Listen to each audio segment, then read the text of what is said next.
The massive chamber stretched out like a crystal cave, its walls made of some shimmering material that caught and reflected light from 1,000 different worlds. Representatives from 47 star systems filled the curved rows of seats, each one designed for a different alien species. Some sat on traditional chairs, others floated in gravity bubbles, and a few hung from the ceiling on metal perches. At the center of it all sat one empty chair. The chair was different from all the others. It was carved from dark wood that came from Earth, an ancient oak tree that had grown for 300 years before being cut down and shaped by human hands. The wood was polished to a deep shine, and strange symbols were carved into its armrests. Most of the aliens in the room did not understand what those symbols meant, but they knew the chair belonged to the humans. The chair had been empty for 6 months now. Ambassador Zixtal clicked his sharp mandibles together as he looked at the empty seat. His insect-like body was covered in dark green armor, and his forearms moved constantly as he spoke. He was the leader of the hegemony, one of the most powerful groups in the galaxy, and he was very pleased with himself today. "Look at that empty chair," he said to the alien sitting next to him. "The humans finally showed us who they really are." They walked away like children having a tantrum. The alien next to him was Senator Kreeth from the Trade Federation. His body looked like a giant squid, with long tentacles that he used instead of arms and legs. His skin was purple and wet, and he had to wear a special suit filled with water to keep himself alive in the chamber's atmosphere. "Good riddance," Kreeth gurgled through his translator device. "They always ask too many questions. Always wanted to know why we did things a certain way. Very annoying." Other aliens nodded their agreement. The Virex delegation hissed softly through their snake-like mouths. The crystal beings from Altair Prime chimed in harmony.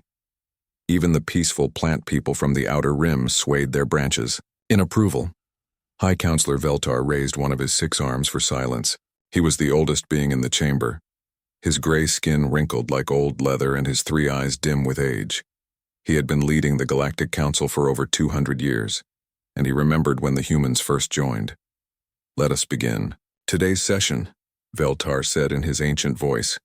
"We have many matters to discuss, and for the first time in months we can do so without interruption." 6 months ago, the Council had voted on Resolution 847.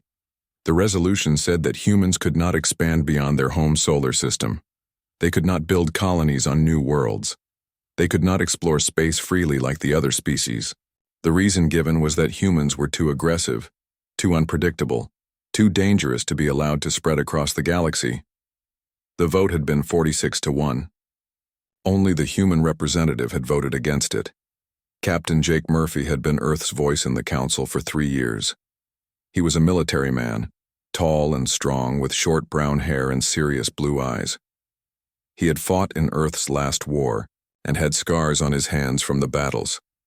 The other aliens respected his strength but feared his questions. When the vote was announced, Jake had stood up slowly. His face was calm, but his eyes were angry. He looked around the chamber at all, the alien faces memorizing each one. "You want to keep us locked in our own backyard," he had said. "You want to treat us like children who cannot be trusted with sharp objects." "It is for the good of the galaxy," Zixtal had replied. "Your species is young and violent. You need time to mature." Jake had laughed, but it was not a happy sound. "Mature? We have been part of this council for 50 years. We have followed your rules, used your technology, accepted your guidance. And what has it gotten us? A leash around our neck. The decision is final," Veltar had said. The vote was clear. Jake had walked to his chair and picked up the small device that let him speak to Earth. He pressed a button and said simply, "Pack it up. We're going home." Then he had walked out of the chamber, his boots echoing loudly on the crystal floor. The humans had never come back. Now, 6 months later, the aliens were happy with their decision. The chamber was more peaceful without the human questions. No one asked why the hegemony was allowed to strip mine entire planets. No one questioned why the Trade Federation could use slave labor. No one challenged the way things had always been done. "The mining reports from Kepler 442 show excellent progress," Zixtal announced proudly. "We have extracted 90% of the valuable minerals from the 3rd planet. The local population has been relocated to work camps. In the old days, Jake Murphy would have stood up and demanded to know what relocated really meant. He would have asked to see the conditions in the work camps. He would have made everyone uncomfortable with his questions about alien rights and fair treatment. But Jake was not there anymore. "Excellent work," Veltar said. "What about the expansion into the Tau Ceti system?" "Proceeding smoothly," reported Commander Nexus of the Star Dominion. His robotic body gleamed silver in the chamber's light. "The native species has agreed to our terms. They will provide raw materials in exchange for protection." Again, in the old days, Jake would have asked what kind of protection was needed and from whom. He would have wanted to see the actual agreement and make sure it was fair to everyone involved, but the human chair remained empty. The meeting continued for hours. Trade routes were approved, mining rights were granted, military actions were authorized. Everything went smoothly because no one asked difficult questions anymore. As the session ended, Zixtal stretched his forearms and clicked his mandibles happily. "I must say these meetings are much more efficient without the human disruptions." "Indeed," Kreeth agreed. "They were always so concerned with fairness and justice, such primitive concepts." "Their own fault for walking away," added General Thrak of the War Clans. His bear-like body was covered in battle scars and his voice was deep and growling. If they wanted a voice in galactic affairs, they should have accepted their place.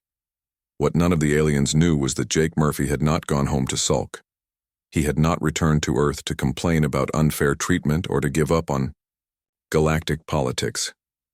He had gone home to prepare. While the Galactic Council continued their meetings in the Crystal Chamber, thinking the humans were safely contained in their little corner of space, something else was happening. Something that would change everything. On Earth, in secret facilities hidden from alien sensors, humans were working. They were building. They were planning. And they were remembering things they had been forced to forget. For 50 years, the aliens had controlled human technology. They had given Earth slower engines, weaker weapons, and limited computer systems. They said it was for galactic stability, but every human scientist knew the real reason. The aliens were afraid of what humans might build if left alone. Now, for the first time in 50 years, humans were alone. Dr. Lisa Carter stood in her laboratory on the moon, looking at blueprints that had been hidden away for decades. The papers were old and yellow, but the ideas written on them were revolutionary. These were the plans her grandfather had worked on before the aliens came, before humanity was told to stop developing certain technologies. "Quantum tunnel drives," she whispered to herself. "We almost had it figured out before first contact. The aliens had made sure humanity forgot about quantum tunneling. They said it was too dangerous, too unstable. But Lisa knew the truth. They were afraid because quantum tunnel drives would make human ships faster than anything else in the galaxy, and speed meant freedom. The empty chair in the council chamber was not a sign of human defeat. It was a countdown timer, ticking away the days until the galaxy learned what humanity was really capable of when no one was holding them back. Dr. Lisa Carter pressed her face against the thick glass window of Luna Station and stared out at something that should not have existed. Where once there had been empty space around Earth's moon, now there were massive construction yards stretching as far as she could see. Giant metal frameworks held half-built ships, their hulls gleaming under the harsh light of welding torches. Thousands of workers in spacesuits moved like ants across the construction sites, building something the galaxy had never seen before. "Incredible," she whispered to herself. 6 months ago, this was just empty rock and a few research buildings. The door behind her slid open with a soft hiss. Commander Ryan Brooks floated into the room, using the handholds on the walls to pull himself along in the low gravity. His uniform was wrinkled from the long trip from Mars, and his face showed the tiredness that came from traveling between worlds. "Dr. Carter," he said, pushing off from the wall to drift over to the observation window. "I came as soon as I got your message." Lisa turned to look at him. Ryan was younger than her, maybe 35 years old, with sandy brown hair and green eyes that always seemed to be thinking about something important. He had been in charge of the Mars colonies since the humans left the Galactic Council, and Lisa knew he had seen things that would surprise even her. "Look at that," she said, pointing out the window at the construction yards. "What do you see?" Ryan stared out at the ships being built. His mouth fell open slightly as he counted the massive structures. Each one was bigger than anything humanity had ever built before, and there were hundreds of them. "Those are warships," he said quietly. "Big ones. How many are there?" 12,000 combat vessels completed so far," Lisa replied. "And those are just the ones we can see from this window. There are more construction yards on the far side of the moon, and more being built in the asteroid belt." Ryan pushed himself back from the window and stared at her. 12,000? That's impossible. We don't have the resources to build that many ships. We don't have the technology." Lisa smiled, but it was not a happy expression. "That's what I thought too, until I found these." She pulled out a folder filled with old papers. The documents were yellow with age, and some of them were torn at the edges. Ryan took the folder and began reading the first page. His eyes grew wide as he understood what he was looking at. "These are quantum tunnel drive designs," he said.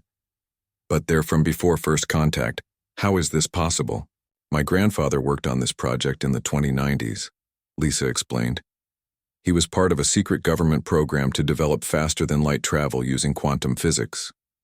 They were close to a breakthrough when the aliens arrived in 2157, Ryan continued reading through the papers. The mathematics were complex, but he understood enough to realize what they meant. These designs would allow ships to travel through quantum space, moving from one point in the galaxy to another almost instantly. "The aliens told us this technology was too dangerous," he said. "They said quantum tunneling was unstable and could destroy entire solar systems." "The aliens lied," Lisa said simply. "They were afraid of what we might do if we could travel as fast as them, so they gave us their old, slow engines and told us to be grateful." Ryan looked out the window again, at the construction yards. Now he understood what he was seeing. These were not just any warships. These were ships built with human technology, free from alien restrictions for the first time in 50 years. "Where did we get the materials to build all this?" he asked. "The asteroid belt," Lisa replied. "We've been mining it quietly for months. The aliens never paid much attention to what we did in our own solar system as long as we didn't try to leave it. They thought we were just building more research stations." Ryan laughed, but there was no humor in it. "Research stations? If only they knew." Lisa walked over to a computer terminal and pressed several buttons. A holographic display appeared in the air, showing a map of the solar system. Red dots marked human facilities throughout the system, from Mercury to Pluto. There were hundreds of them. "We've been busy," she said. "Mining stations, construction yards, training facilities, weapons testing ranges, all hidden from alien sensors by quantum shielding technology."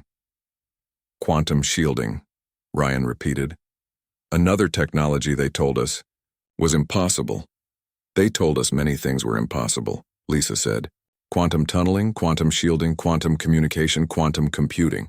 Everything that would make us their equals, they said, was too dangerous for us to have." Ryan studied the holographic map. Each red dot represented months of secret work, thousands of people working in complete secrecy to build something the aliens thought humans could never create. "How many people know about this?" he asked. "Everyone who needs to know," Lisa replied. "The whole project is compartmentalized. Workers in each facility only know about their own part. But the leaders, the scientists, the military commanders, they all know the full scope." "And what is the full scope?" Lisa pressed another button, and the holographic display changed. Now, it showed not just the solar system, but nearby star systems as well. Blue dots appeared at various locations scattered across dozens of light years. "We're not just building ships," she said. "We're building an empire." Ryan stared at the blue dots. "Those are human colonies outside the solar system, but the Council forbade any expansion." "The Council forbade open expansion," Lisa corrected. "They never said we couldn't send small groups of volunteers on one-way trips to distant worlds, especially worlds that the Council considers worthless." She pointed to one of the blue dots. That's New Terra, orbiting a red dwarf star 60 light-years from here. The Council's survey said the planet was too cold and had too much radiation to be useful. They were wrong. 15,000 humans live there now, and they've built their own shipyard. Ryan felt dizzy as he understood the implications. You're telling me we have secret colonies all over this part of the galaxy? 37 colonies. So far, Lisa confirmed. All on worlds the aliens didn't want. All building ships and weapons and training soldiers. All connected by quantum communication networks that the aliens can't detect or intercept. This is impossible, Ryan said, but even as he spoke the words, he knew they were wrong. The evidence was right in front of him, floating in space outside. The window. Lisa walked to another terminal and brought up a different display. This one showed ship designs, technical specifications, and production schedules. The numbers were staggering. We're not just matching alien technology, she said. We're surpassing it. Our quantum tunnel drives are faster than anything the hegemony has. Our weapons are more powerful than Trade Federation battleships. Our shields are stronger than anything the war clans can build. Ryan read the specifications with growing amazement. These ships were not just warships. They were technological marvels that pushed the boundaries of what was possible. How long have you been planning this, he asked. Since the day Captain Murphy walked out of the council chamber? Lisa replied. Actually, since before that. Some of us saw the writing on the wall months before the final vote. We knew the aliens would never treat us as equals, so we started preparing for the day we would have to take equality by force. And Murphy? Does he know about all this? Lisa smiled, and this time it was genuinely happy. Who do you think is in command of the fleet? Ryan looked out the window again at the massive warships being constructed. Somewhere out there, Captain Jake Murphy was preparing for something that would change the galaxy forever. When do we make our move? Ryan asked. Soon, Lisa replied. Very soon. The aliens think they have us contained in our little solar system, but they're about to learn the truth. You can't contain humanity. You can only make us angry enough to break free. Outside the window, another completed warship detached from its construction cradle and moved toward the staging area where the rest of the human fleet was gathering. Soon the galaxy would learn what happened when you tried to cage the most dangerous species in the universe. Admiral Kate Harrison stood on the bridge of the UES Defiance and watched the stars shift around her. The quantum tunnel drive hummed beneath her feet, a sound that no alien had ever heard before. Around her, the largest human fleet in history moved through quantum space like ghosts, invisible to every sensor in the galaxy. Kate was 42 years old, with short black hair and dark eyes that had seen too many battles. She had fought in Earth's last war before the aliens came, and she had never forgotten the lessons she learned in those bloody years. The most important lesson was simple. If someone wants to keep you in a cage, you break the cage before they lock it. Status report, she said to her bridge crew. Lieutenant Ben Cooper looked up from his navigation station. He was young, maybe 25, with blonde hair and nervous hands that never stopped moving. This was his first real mission, and Kate could see the excitement and fear in his eyes. We've been in quantum space for 3 days, Admiral, he reported. The fleet is holding formation perfectly. No signs of detection from alien sensors. Kate nodded. The quantum tunnel drive was humanity's greatest secret weapon. While alien ships had to travel through normal space, taking weeks or months to cross the galaxy, human ships could step outside reality itself and appear anywhere they wanted in a matter of days. Target status? She asked.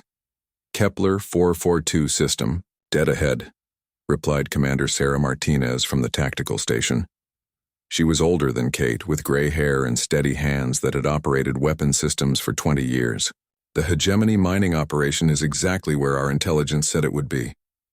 Kate walked to the main view screen and stared at the swirling colors of quantum space. Somewhere beyond that impossible landscape was a star system where the hegemony was committing crimes that the Galactic Council chose to ignore. They were strip mining entire planets, destroying ecosystems that had taken millions of years to develop. Worse, they were using slave labor from conquered species to do the work. How many ships are we facing? Kate asked. 57 hegemony warships, Sarah replied, reading from her tactical display. Standard configuration. Energy shields, plasma cannons, fusion missiles. Nothing we haven't seen before. Kate almost smiled. The hegemony had powerful ships by galactic standards, but they were still using technology that was hundreds of years old. They had never needed to innovate because no one had ever challenged them. That was about to change. All ships, prepare to exit quantum space, Kate announced over the fleet communication system. Remember, we are not here to conquer. We are here to liberate. Target only military vessels and mining equipment. Protect all civilian populations.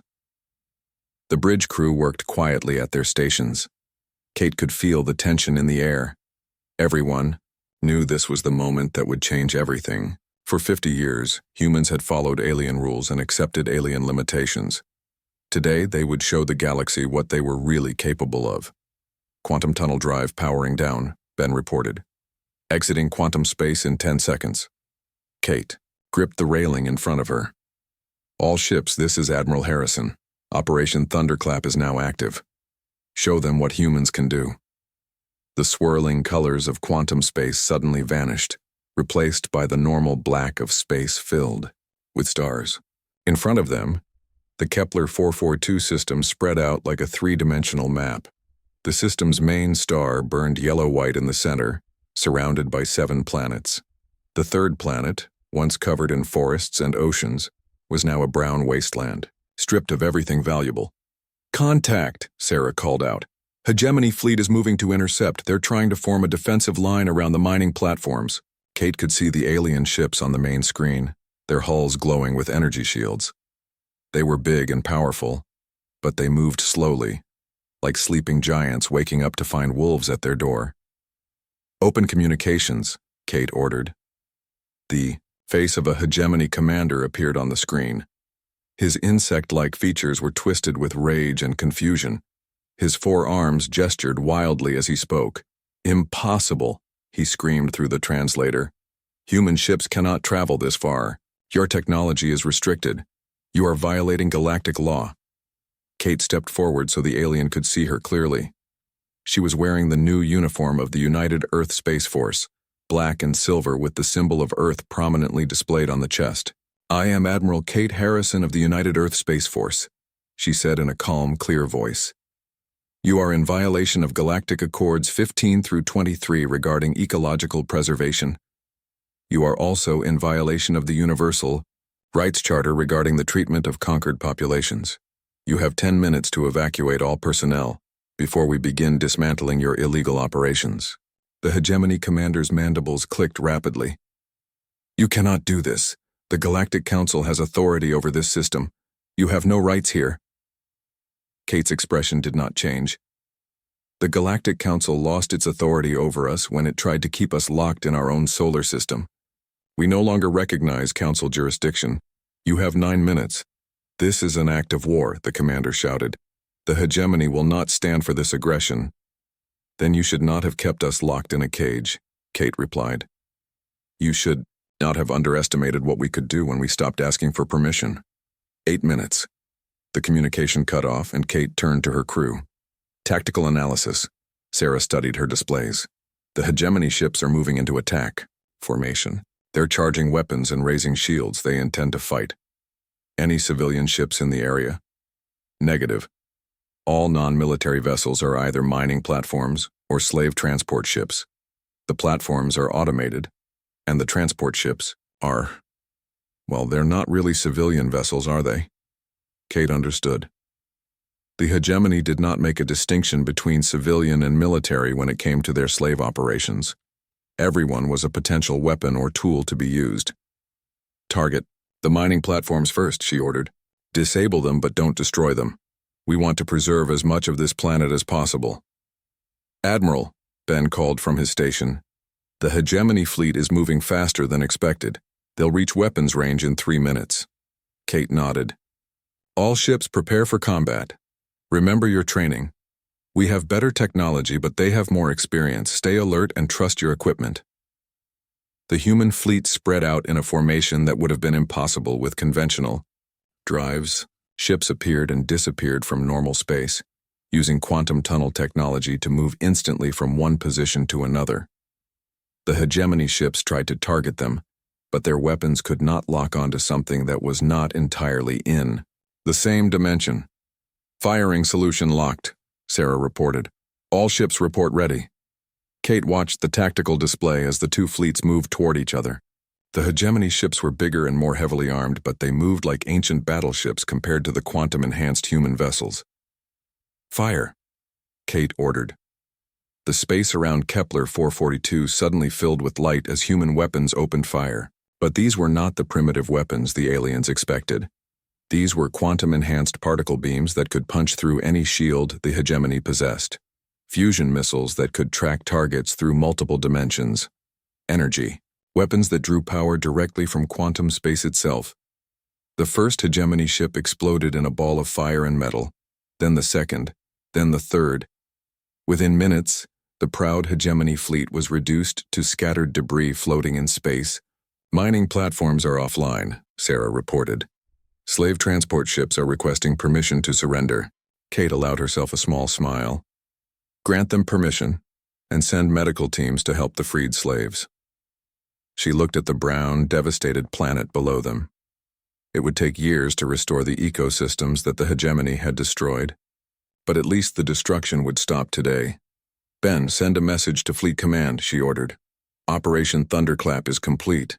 The galaxy now knows that humans are no longer following alien rules." Outside the bridge windows, more human ships were appearing from quantum space. This was just the beginning. Across the galaxy, similar operations were starting. The age of human patience was over. The emergency session of the Galactic Council was unlike anything anyone had seen in 300 years. The crystal chamber that had always been a place of calm discussion now buzzed with panic and fear. Holographic displays flickered throughout the room, showing scenes of destruction that should have been impossible. Ambassador Zixtal clicked his mandibles so rapidly they sounded like machine gun fire. His forearms waved wildly as he stared at the tactical reports in front of him. The numbers made no sense, the situation made no sense, nothing about this day made any sense at all. 17 mining operations destroyed in the past 6 hours, he reported to the assembled delegates, his voice cracking with stress.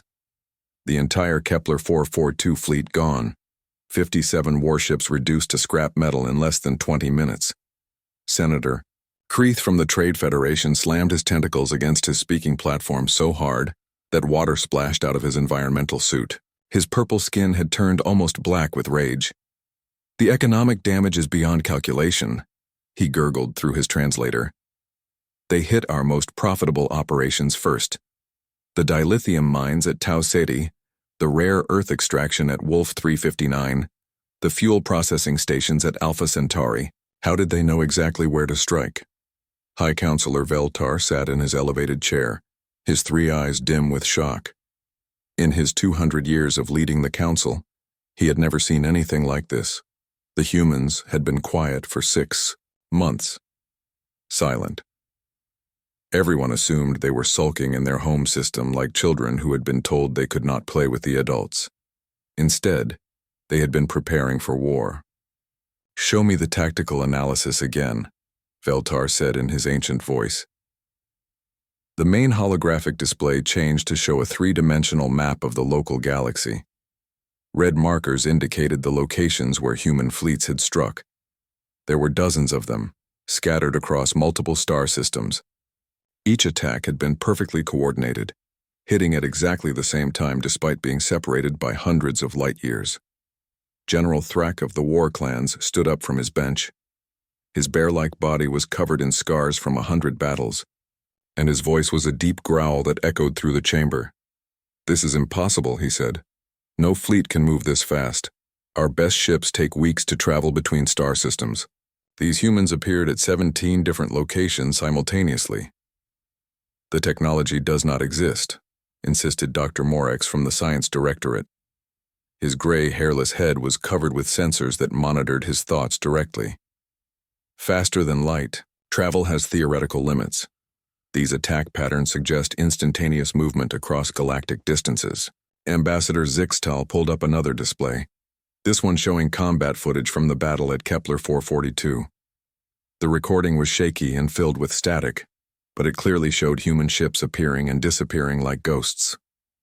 "Watch this," he said, his voice barely a whisper. "Our sensors could not track them properly. They would be in one location, then suddenly appear somewhere else without any transition time. Our weapons could not get target locks." The assembled delegates watched in horror as the footage showed hegemony warships being destroyed one by one. The human ships moved like nothing they had ever seen, phasing in and out of normal space, as if they existed in multiple dimensions, at once. "What kind of technology is this?" Senator Creeth demanded. "Unknown," Dr. Morix replied. "Our science teams are analyzing the data, but preliminary results suggest the humans have developed some form of quantum tunnel drive system." "Quantum tunneling is unstable," protested Counselor Vex from the inner worlds. His crystal body chimed, nervously as he spoke. "We told them that decades ago. The energy requirements alone would destroy any ship that tried to use it." "Apparently we were wrong," Veltar said quietly. The chamber fell silent as the implications settled over everyone. For 50 years, the Galactic Council had controlled human technology. They had given Earth slower engines, weaker weapons, limited computer systems. They had justified this by saying that advanced technology was too dangerous for such a young species. But the real reason had been fear. Fear that humans, given access to advanced technology, would quickly surpass everyone else. Now it seemed that fear had been justified. "How many ships do they have?" General Thrak asked. "Unknown," Zixtal replied. "Our intelligence services estimate at least 15,000 combat vessels, possibly more. But that number seems impossible. Where would they get the resources to? Build such a fleet? Where would they get the materials?" Dr. Morix activated his thought sensors and accessed the Council's intelligence database. According to our monitoring stations, human activity in their solar system has been limited to normal research and mining operations. Nothing on the scale that would support a massive shipbuilding program. "Then how do you explain what we are seeing?" demanded Senator Creeth. "I cannot," Dr. Morix admitted. "Either our monitoring has been completely ineffective, or the humans have developed technology that makes their activities invisible to our sensors." Veltar leaned forward in his chair. "Show me the communication intercepts." The holographic display changed again, this time showing transcripts of human military communications that had been captured during the attacks. Most of them were encrypted beyond the Council's ability to decode, but a few fragments had been translated. "Operation Thunderclap, Phase 1 complete," read one message. "All targets neutralized. Civilian population secured. Proceeding to Phase 2 objectives." "Phase 1, General Thrak growled. This was just the beginning. Another message appeared on the display. "Quantum tunnel drives performing within acceptable parameters. No detection by Council sensor networks. Fleet integrity maintained across all operational theaters." Dr. Morix studied the technical references in the messages. "These communication protocols are completely unknown to us. They appear to be using some form of quantum entanglement for instantaneous communication across galactic distances." "More impossible technology," Counselor Vex chimed bitterly. Veltar raised one of his 6 arms for silence. "What about the freed populations? What are the humans doing with the slaves they liberated?" Zixtal activated another display showing refugee ships moving away from the attack sites. "They are evacuating them to unknown locations. Our tracking sensors lose the ships shortly after they leave the combat zones, probably taking them back to Earth," suggested General Thrak. "No," Dr. Morix said, studying the data more carefully. "The ships are not heading toward the Sol system. They are going in completely different directions. It appears the humans have multiple destination points scattered across this region of the galaxy." The implications of that statement sent a chill through the chamber. If the humans had multiple bases outside their home system, then they had been violating the expansion restrictions for months or even years. "How long have they been planning this?" Veltar asked. No one had an answer. "There is something else," Zixtal said reluctantly. "We intercepted one more message. It was broadcast on all frequencies in clear language. No encryption. They wanted us to hear it. What did it say? Veltar demanded. Sixtal's mandibles clicked nervously as he read from his display. Message begins. To the Galactic Council and all member species. The age of human compliance is over. We no longer recognize Council authority over human activities. Any attempt to interfere with human operations will be met with immediate and overwhelming force. This is your only warning. Message ends. The chamber erupted in panicked chatter. Delegates from 46 species all began talking at once, their voices mixing into a cacophony of fear and outrage. Silence! Veltar roared, using amplifiers to make his voice echo through the entire chamber. When quiet returned, he looked around at all the frightened faces staring back at him. These were representatives of the most powerful civilizations in the galaxy. They controlled vast fleets, massive armies, and technologies that could destroy entire worlds. But for the first time in centuries, they were afraid.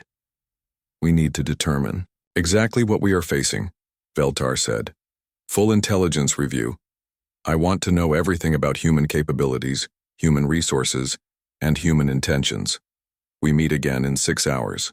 As the delegates began to file out of the chamber, many of them looked back at the empty wooden chair that had once belonged to the human representative. For 6 months, they had been glad to see it empty. Now they were beginning to understand that the empty chair had been a warning they had ignored. The crystal chamber of the Galactic Council fell silent as a brilliant flash of light appeared above the empty wooden chair. The light faded, and Captain Jake Murphy materialized out of thin air, standing exactly where he had stood 6 months ago when he walked out of the chamber in anger. But this was not the same man who had left. Jake wore a new uniform, black and silver with insignia that no alien recognized. His shoulders were broader, his stance more confident, and his eyes held a coldness that made even the warriors among the delegates step back.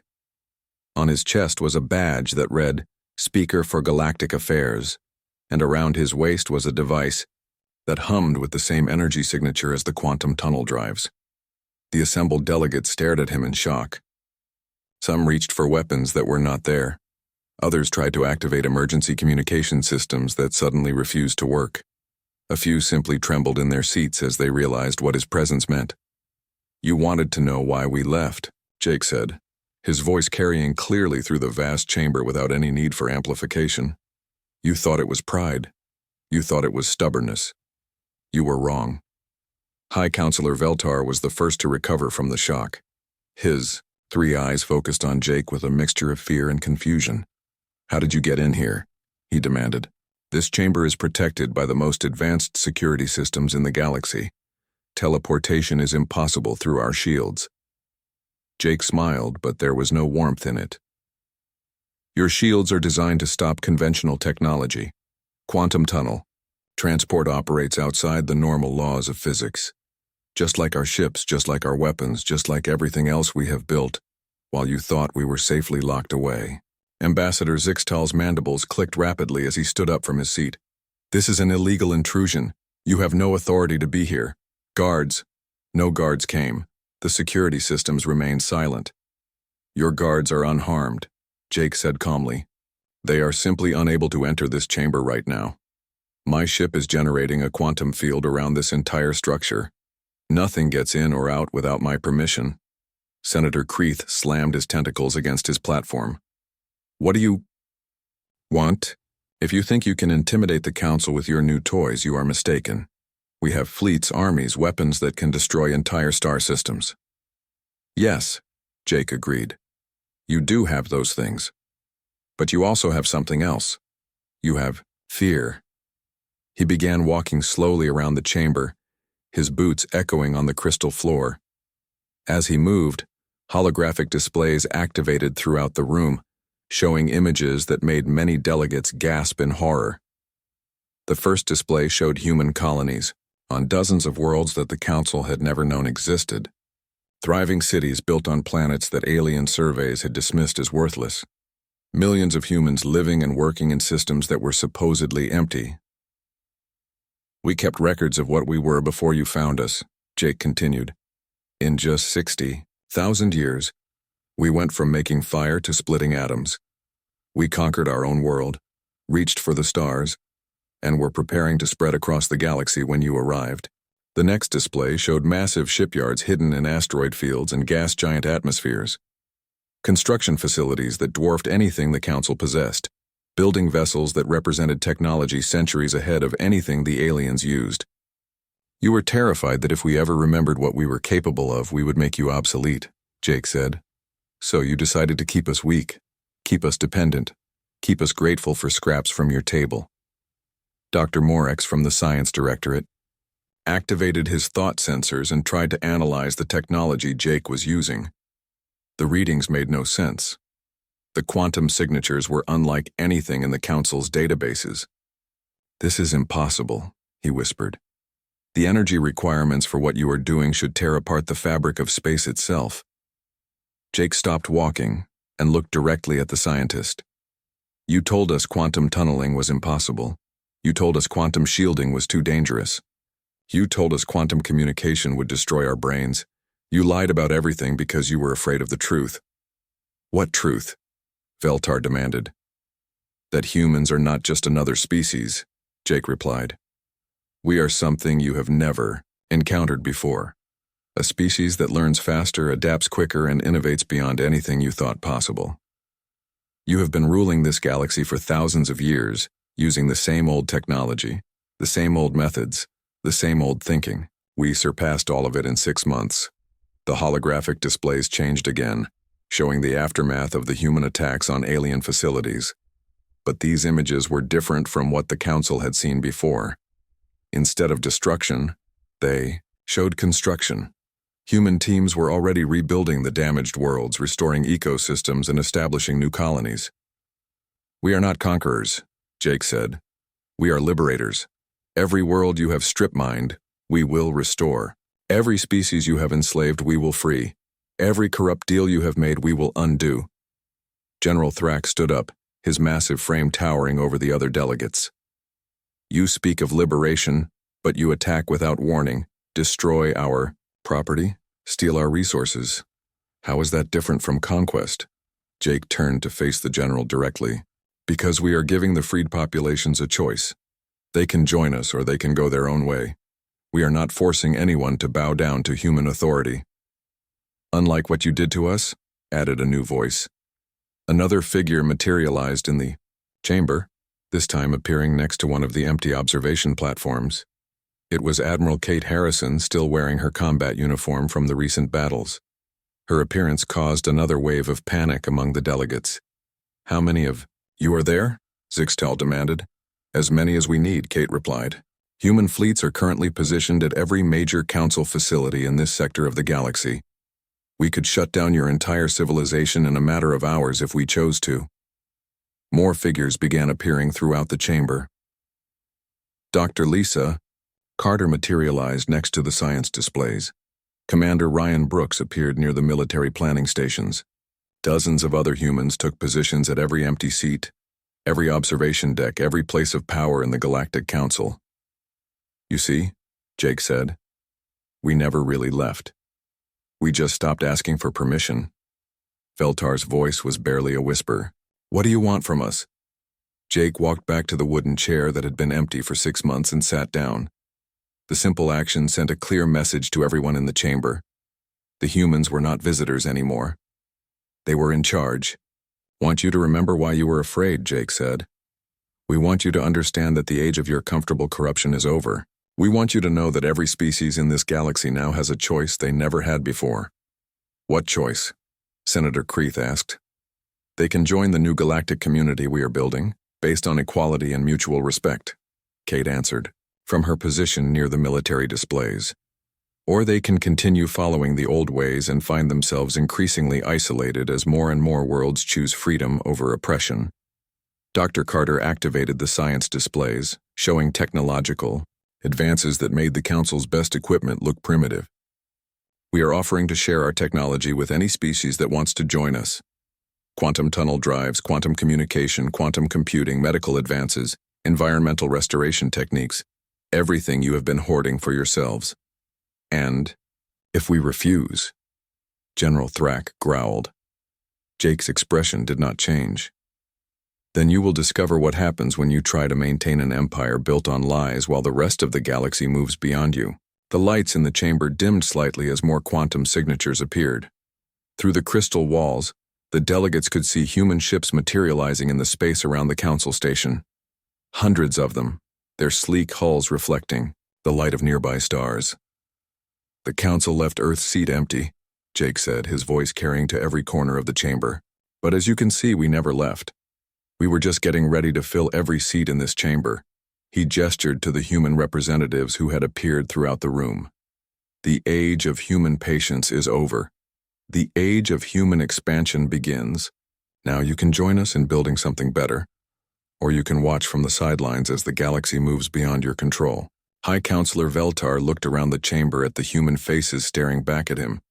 For 300 years he had controlled the most powerful institution in the galaxy. Now, in the span of a single day, that power had become meaningless. And if we choose to fight? He asked. Jake stood up from the wooden chair and looked directly at the ancient leader. Then you will learn why humanity conquered its own world before we ever reached for the stars. You will discover what happens when you corner the most dangerous predator in the galaxy and then give it time to prepare. Outside the crystal chamber, more human ships continued to appear, their numbers growing until they filled the sky like a new constellation. The message was clear. The galaxy had a new apex predator, and it was no longer asking for permission to hunt.